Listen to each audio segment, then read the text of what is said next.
Are you guys seeing it?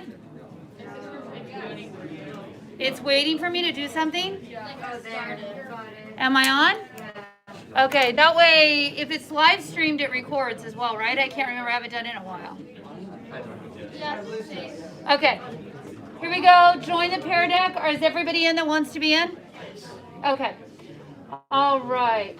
So chapter 7 review. I made a list of all the different things I think you want to know. And here it is. Okay. What is the difference between an autotroph and a heterotroph? What is the reaction for photosynthesis? And you want to make sure you can identify what's getting reduced and what's getting oxidized. Make sure if you're in the pair deck right now that you're highlighting the parts that you maybe need a little more help with, so we can make sure that we cover that.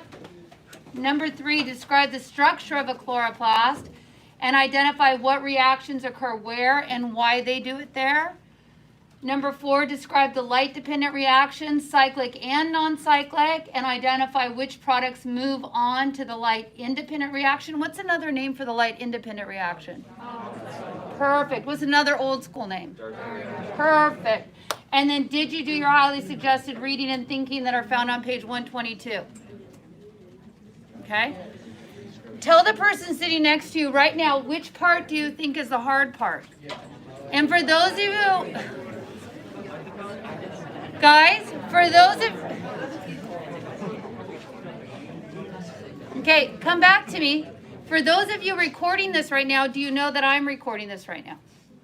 Because it's getting live streamed on YouTube, so you can just go find it there so you don't have to worry about recording. I can just see a lot of you recording. But if you want to, that's okay too. All right, let's start off with the structure of the chloroplast and make sure you're good with that. These are really important right here. The grana, what are they made out of? Thylakoid membranes. What occurs on the thylakoid membranes? Light-dependent reactions, right? Because what's embedded in those thylakoid membranes? Pigments, right? Pigments. Chlorophyll, guys, I can't talk over the top of you. Chlorophyll is just one pigment, right? There's chlorophyll A, there's chlorophyll B, there are carotenoids, and different pigments absorb different wavelengths of light, right? What's the adaptation there? By having a lot of different pigments out there, then there are several different wavelengths of light you can absorb, so you can maximize your photosynthesis. Does that make sense? Okay, so the pigments are located here. Where do we concentrate the hydrogen ions? What do we call that area inside the thylakoid membranes? The lumen, that space inside. And by concentrating the hydrogen ions inside, we create a difference of what? Charge, pH, and concentration. And those hydrogen ions are going to want to go from a higher concentration to a, and there's only one way for them to get out. What's the one way they have to get out? ATP synthase complex. So when they move through that ATP synthase complex, you're going to generate ATP. Okay, that is one of your products of the light-dependent reaction. But those electrons, by the way, what photosystem is wrapped around that process? Photosystem 2, right? Photosystem 2 is wrapped around that process of creating a hydrogen ion gradient that you can use to synthesize ATP. But your electrons that went through that electron transport chain in photosystem 2, where did they come from? They came from water. And water had to be what? Split. And when you split water, you get oxygen and hydrogen. The hydrogen is split. What is hydrogen only made out of? Protons and, so the electrons go through the electron transport chain, but that's another source of hydrogen ions, proton gradient, right? Is directly from water. What was the name of the coenzyme that brought hydrogens in photosystem 2 to help contribute to that gradient? PQ. Good. But then we weren't done with those electrons, right? What did we do next? We got them excited again. And the purpose this time is we didn't let them lose all, I keep moving out of the screen, so I'm trying to remember. So just go like this if I move too far from here. You'll do that, yeah? Okay. With the purpose of photosystem, which one was that? Photosystem 1. Okay, the purpose of that is you get the electrons excited, but this time you don't let them lose all of their energy. You keep that energy high so you can give those electrons to who? NADP, forming reduced NADP.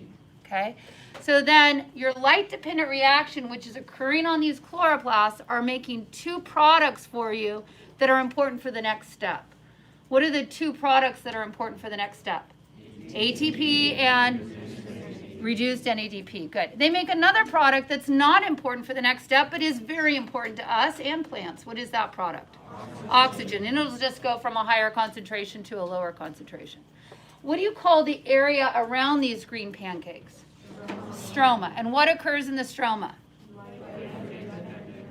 Light independent reaction, the dark reaction, another name? And ultimately in the Calvin cycle out there, you're trying to take CO2 that's in the air and you're trying to what it? Fix it, right? Make it go from a gas to a solid. And ultimately use that carbon to build what? What are you trying to build? Yeah, halves of glucose. What do we call those halves of glucose? G3P. Old school name? PGAL. Okay? And in order to do that, you're taking plain old ordinary CO2 and elevating it energetically into glucose. So that's going to require both energy, because that's a what kind of reaction? Exergonic or endergonic? Yep, so it's going to take some energy. And where's the energy coming from? Ultimately from the sun, but directly in this reaction, what are we using? ATP. Remember how we made that in the light reaction, right? And we need a source of electrons for all those bonds. Where is that going to come from? Yeah, reduced NADP, right? And that's how we make it. And we keep building the glucose and we keep skimming some off and using that for the plant's use. But we recycle the halves of glucose back into what? What did we start out with? RUBP, right? So the Calvin cycle out here has 3 parts to it. Do you remember what the 3 different parts were to that? Carbon fixation, carbon reduction, and what regeneration? RUBP regeneration. And all of that occurs out here in the stroma. Okay? Turn to the person next to you. What are your big ticket questions right now before I go one more slide? Go.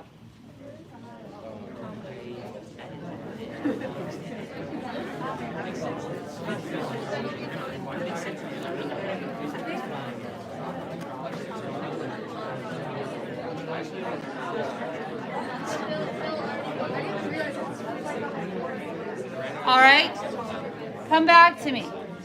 I'll go through the different slides, but keep a pin in those questions to make sure I answer them.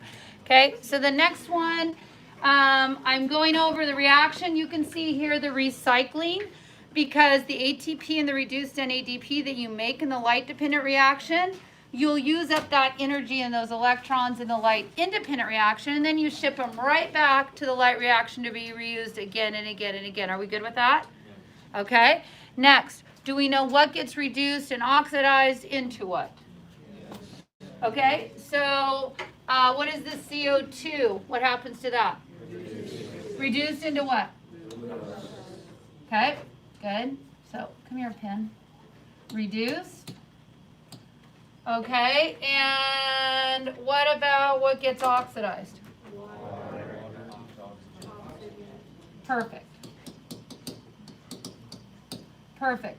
And what is the name of the mule that's going to carry electrons with us through this reaction? NADP. Okay, perfect. And where does this reaction take place? The whole thing. Chloroplast, right? Chloroplast. And is it overall endergonic or exergonic? How do you know it's endergonic?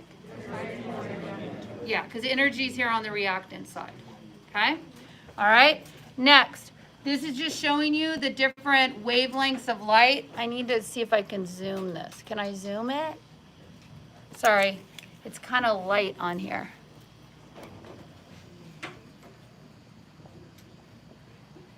Okay, there we go. Now I think they can see it better.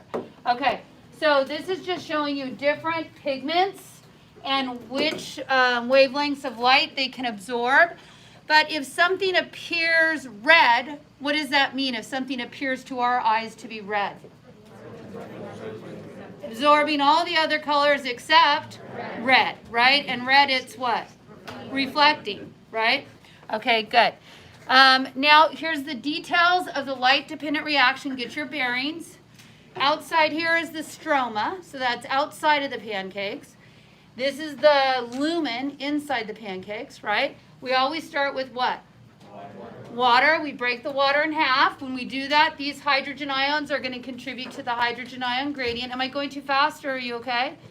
Okay, and oxygen is released. The electrons from the hydrogen, these are going to get excited. And what does that stand for?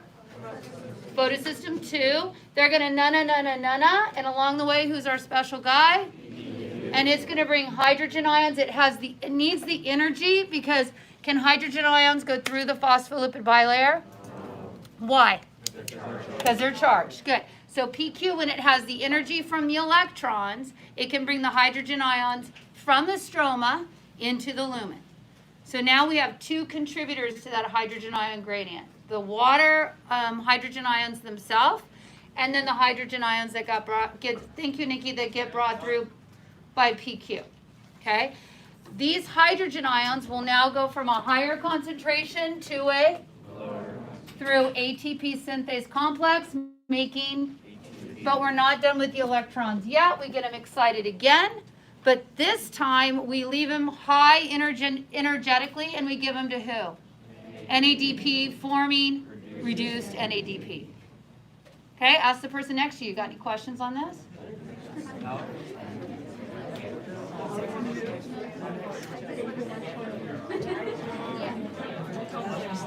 Okay, come back to me and let me answer any questions you have right now. Nice and loud. Shh, shh. Guys, I can't hear. There's like a lot of you. Go ahead. So when the water is broken up into oxygen, hydrogen, the hydrogen that goes to the ATP synthase, that's the one that makes the ATP, and then the reduced NADP. Okay, back up just a little bit. When water gets split, you have oxygen, yes, see you, goodbye. Then you have the hydrogen made out of protons and electrons, right? The electrons go through the electron transport chain. The hydrogen ions are contributing to the hydrogen ion gradient. So too is PQ bringing hydrogen ions. So both of those concentrate hydrogen ions to this side. And then when they go back out, that's when you make your ATP. Did that answer your question? Okay, what else? Yes? Are those the protons then? These, yeah. Because hydrogen is only made out of one proton and one electron, no neutrons. So as soon as the electrons go bye-bye into the electron transport chain, you're just left with protons. Yeah. So whenever you see proton gradient, that's the same thing as saying a hydrogen ion gradient, because that is a hydrogen ion, right? Okay, what else? We good? Okay. Next, I just did this picture, just threw it in here so you could use it as part of your review, so you can imagine here's the two electron transport chains. You're concentrating the hydrogens. Hydrogens go out, make ATP. Over here is where you're making your reduced NADP. Keep in mind, there are thousands and thousands and thousands of these photosystems all over those thylakoid membranes. It doesn't have to happen in that sequence. You just have to have the ability to concentrate hydrogen ions here, so they want to get out. And you need to have some high energy electrons for NADP reductase to use to reduce some NADP. Okay, and technically you would say the electrons were lost from this system, reducing NADP. Right? So now photosystem 1 is down 2 electrons. Who is going to replace those electrons that photosystem 1 lost? Photosystem 2. If photosystem 2 uses its electrons to replace photosystem 1's electrons, where is it going to get its electrons from? Water. Water. Perfect. Okay, ask your bio buddy. You got any questions? You good?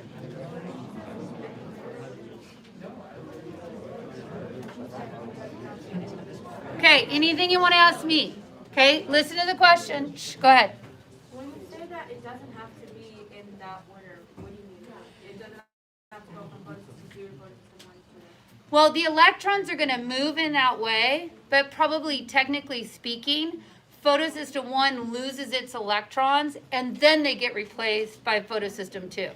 And then photosystem 2 loses its electrons, so it has a spot for more electrons. Those get replaced by water. So it really happens that way. It's just easier to teach it left to right. Yes? Is the photosystem chain is it an ETC itself or is it one? Oh, these will be in a chain in the way that you have to be close enough that you are physically transporting the electrons to the next one in the chain. But you could have another one here and another one here and another one here. I'm just saying, like, is photosystem 2 a whole electron transport chain, or is it just? Yeah, it's considered two ETCs, two electron transport chain, right next to each other. Okay. Yep. Okay. Anything else? Okay. Next, we're going to take those things that we built and we're going to bring them to the Calvin cycle. Now, when we look at the Calvin cycle, remember, we're just following the what? What are we following? The money. We're following the money. In this case, it is the carbons, right? So there are other things on here. I'm just showing you the carbons right now. RUBP has how many carbons in it? 5. And how many turns of this do we sing in our song? How many turns? 2. But each time we turn, we're really using 3 RUBP. Follow me? So really, total, how many turns are we doing? 6. How many carbons are in glucose? Do you see?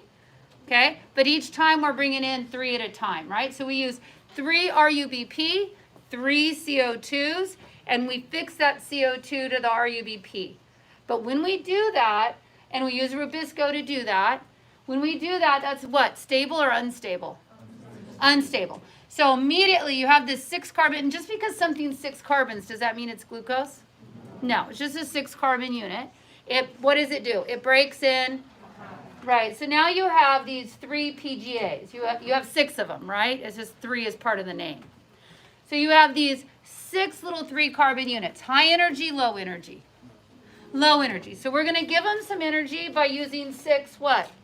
ATP. We're going to give them some electrons by using 6 NADP. So now we've transferred the phosphate and we've transferred the electrons into the PGA. So now it's what?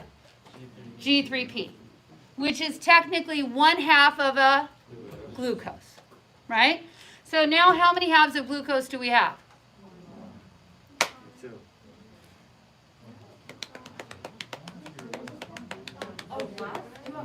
How many do we have total at this point? 6. We have 6 total, right? We have 6 halves of glucose. We could walk away with those 6 halves of glucose, right? But if we walked, you got to remember, you made 6 of them. But if you walked away right then with those 6, could you keep your party going?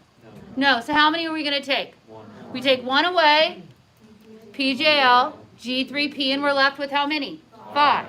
We will use those 5 3-carbon units, and we'll do that carbohydrate shuffle. But to do that shuffle, it's going to cost us some what? ATP, and we will reconfigure them back into the 3 RUBP. We'll go get 3 more CO2, hook them up, breaks in half because it's unstable, level them up with ATP and reduced NADP, and lo and behold, we have 6 more halves of glucose. Again, we only take 1 away, and 5 we continue on so this party can keep going. Since we've done it twice, we've taken away 2 halves, which would be 1 glucose. Okay, ask your bio buddy, where's your problem with this? Any issues that you have?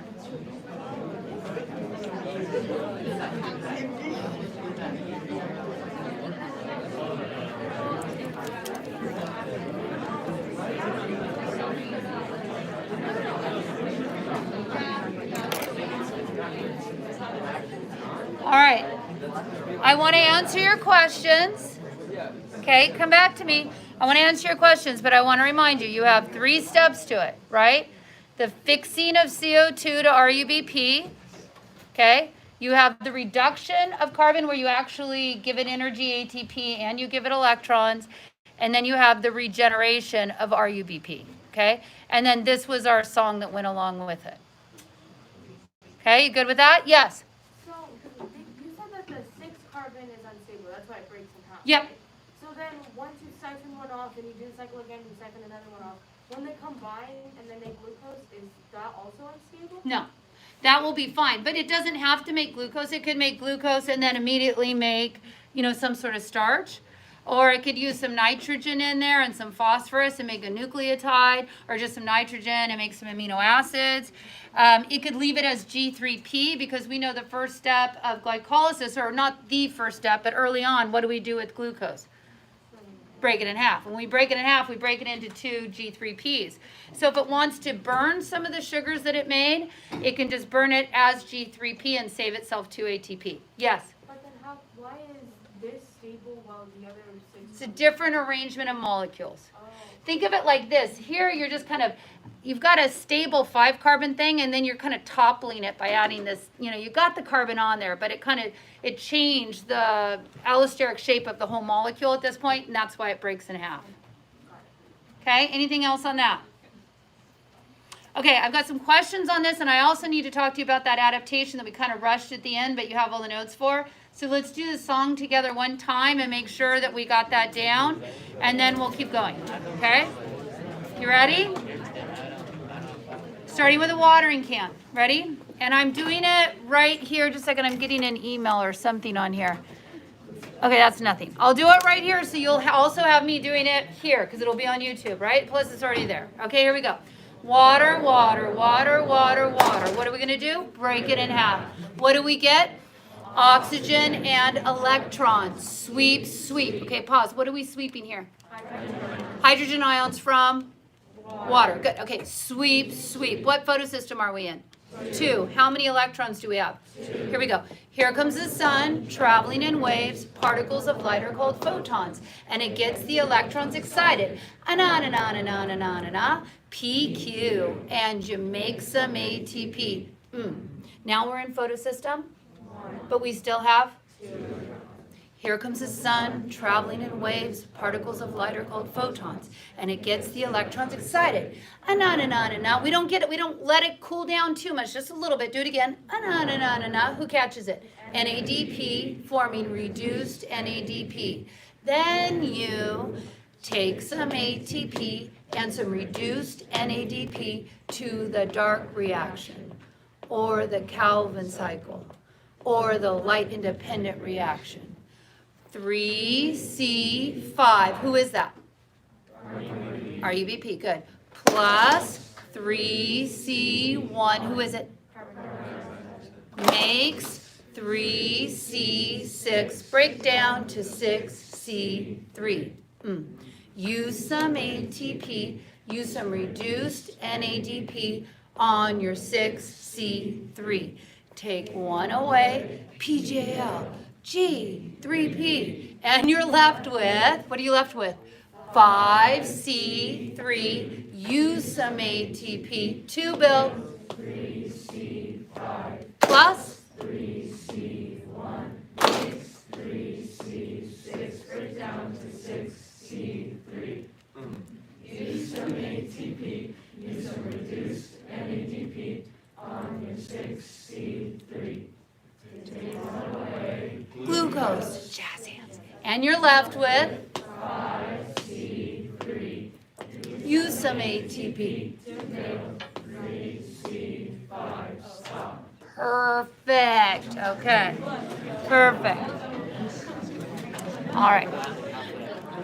You would look very good if I made a TikTok of you, so we may want to consider doing that if you want to stay after. Your last one was highly viewed. Okay. Now, keep going. In the absence of sunlight, plants are not able to engage the Calvin cycle due to lack of what? What are they lacking?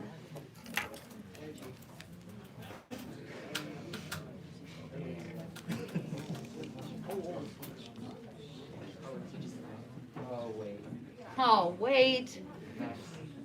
Yeah, they are lacking both ATP and reduced NADP that are made in the light-dependent reaction, so you would put D.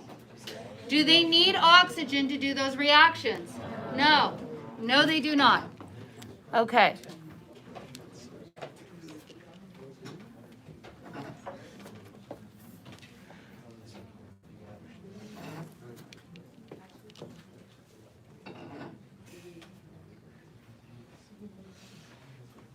Yes, all of these are correct, right? Produces carbohydrates, converts one form of chemical energy into a different form. It regenerates RUBP, and you use the products of the light reaction. Perfect. Okay, next.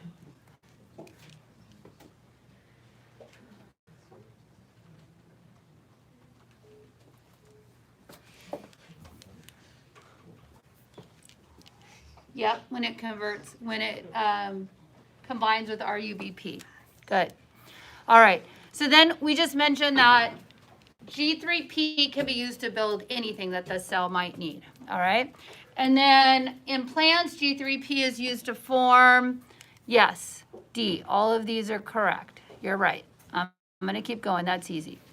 Okay. Now, RUBP is not always good, right? I'm not saying what I'm going to say. RUBP has issues because if given the opportunity, RUBP will hook up with who? Oxygen instead of who is it intended to get with? Carbon dioxide. When it hooks up with oxygen, what do you call that process? Photorespiration. Is that good for anybody? No. It's not photosynthesis. It's not respiration. So normally, okay, in normal situations, your C3 pathway, CO2 is supposed to hook up with RUBP using Rubisco, and you do this. But the RUBP is vulnerable at this point because if in conditions where your stomata, the little holes on the leaves are closed, due that you're losing too much water, it's too hot outside, then all of a sudden the stomata are closed, there's no new influx of CO2. And oxygen is building up. Why is oxygen building up inside that leaf? It can't get released when you're doing what process? Photosynthesis, right? Oxygen is a product of photosynthesis. So if the stomata closed because they're worried about water loss, you'll use up all the CO2 because it's a reactant, and oxygen is a product. Does that make sense? So when the reactant gets low, RUBP gets around. Okay, so that one is vulnerable.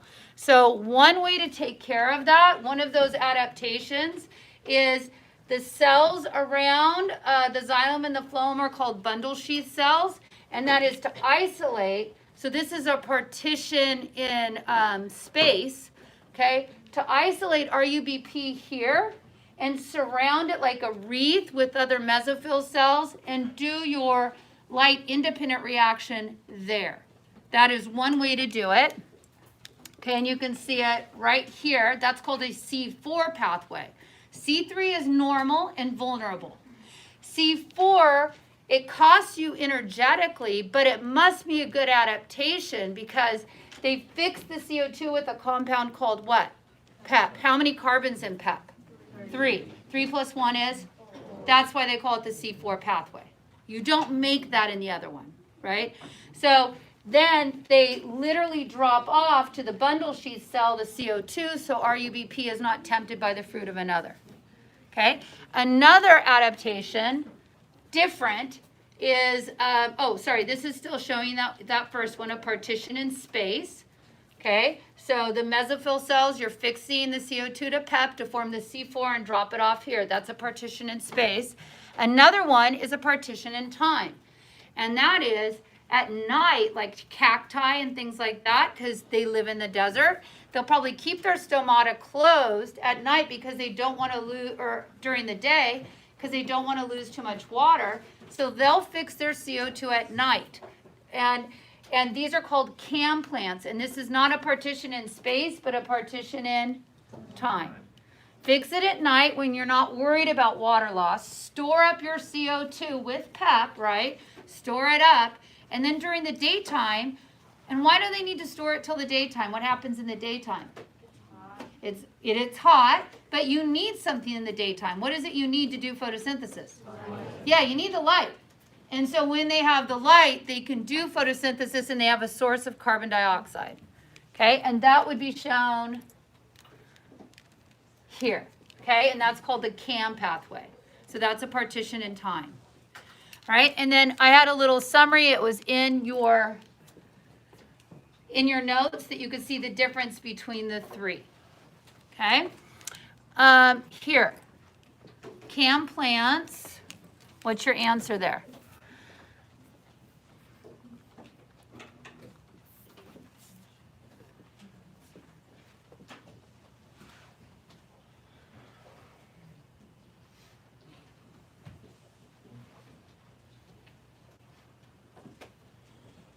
Yeah, they will still form C4 plants, but if I ask you on a quiz, right?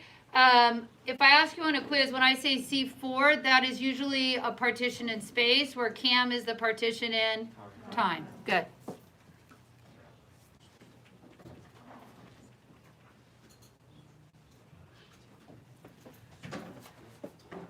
So the whole electromagnetic spectrum contains everything from radio waves, right, to X-rays, and the visible spectrum. The pigments are able to absorb the visible light, right? Absorb the visible light. I'm not going to give you time to write all that out. Identify where the reactants for photosynthesis enter the tree. So think about the reactants. What are the reactants for photosynthesis? Water, come up through the roots. Give me another reactant. Sunlight, through the leaves. Carbon dioxide, go through the stomata. Could you distinguish between the purpose, the reactants and products of photosystem 1 and photosystem 2? Okay, that would be, I'm just trying to give you some ideas for essays. Okay, and you will have this. And then what role does PQ play in photosynthesis, and when does it do this? That would be another possible FRQ. Just trying to give you several here. This one, we went over this one again. I would make you normally drag a flag around to ask you questions, but I think you got that down. What is the connection between the electron transport chain and ATP formation? What does the electron transport chain generate for you? A gradient, a chemiosmotic gradient. That's what it makes for you, which you then can use to make your ATP. Okay, and then I think I had one more prompt on here. Describe the movement of electrons from water to NADP in the light reactions. Where do they go? What's the pathway that they go on? Okay, that would be possibly another FRQ. Okay, and what is true? Am I giving you choices?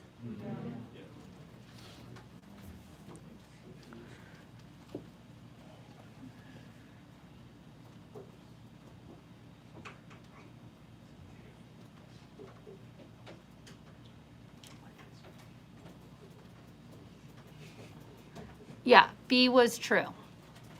Water is oxidized and loses energy. Okay, and here's another question.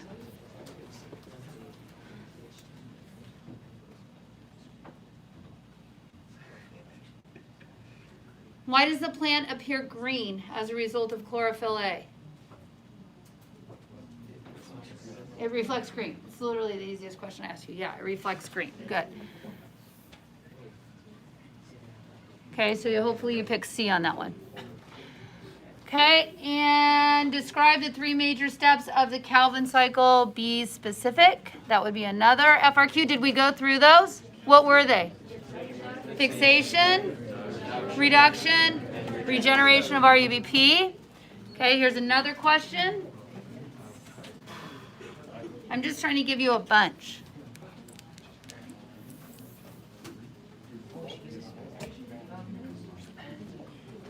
Now, think about this. What did I tell you before? We do 3 at a time, right? So 1G3P has how many carbons in it? 3. So do you see how we did 3 at a time, so it's like 3 turns, right? Do you see the difference there? That's what I was asking you about earlier. we did 3 RUBP per turn, right? So that's like doing 3 turns. Do you see that? Yes. That's just a convenient way to teach it. So you have 3 carbons coming in as CO2 and 3 carbons coming out connected as G3P. But technically, how many turns do you do to get 1 G3P? 3. Because it's a CO2 with an RUBP, a CO2 with an RUBP, and a CO2 with an RUBP. Do you see that? We just do 3 at a time because it's easier to understand that way. Yes? So then, in actuality, would it be 6 turns? Yes, that's what we talked about earlier. 6 turns total. But if you do 3 RUBP a turn, right, that's the way it works. Okay, next, another question.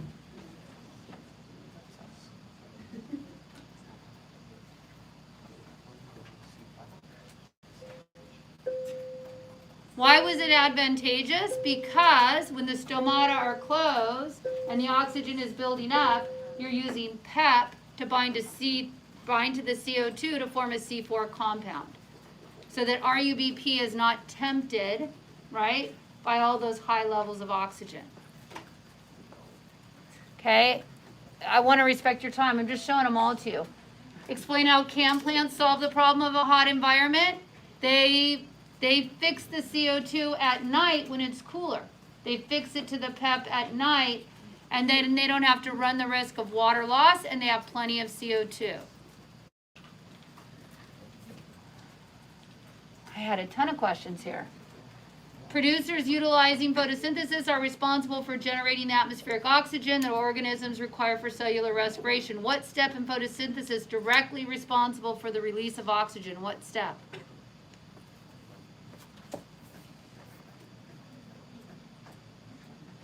Yes, A, the splitting of water. Okay? All right, and then that brings you to the end. Okay? Good job. Study, study, study. I think I asked you 7 or 8 questions for your quiz tomorrow. 7 or 8. Hopefully that was helpful. Yes. Just let me stop this real quick. Which I don't know how. Share, mute, save. Okay. Yes.